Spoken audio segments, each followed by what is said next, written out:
poder ver, poder escuchar, el poder tocar, el poder sentir. Son cosas que no las reconocemos hasta que las perdemos, ¿no?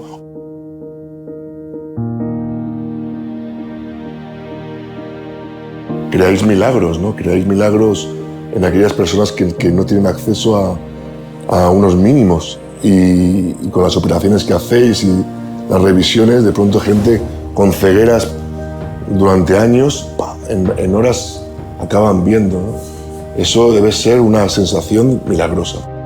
Es una revolución emocional, es una revolución espiritual, ¿no? El poder tener acceso a todas las emociones que entran por la vista y que repercuten tanto en la emoción, en la sensibilidad.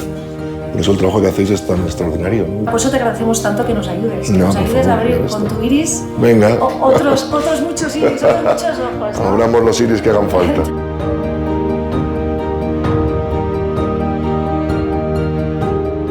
Me alegra compartir con vosotros mi colaboración con la campaña Iris del Mundo, donando a la Fundación Ojos del Mundo una fotografía de mi iris que se subastará y que con lo que se gane pues podrá seguir ayudando a la colaboración que hace la Fundación en la ceguera evitable. Está muy bien, se ve que es un ojo.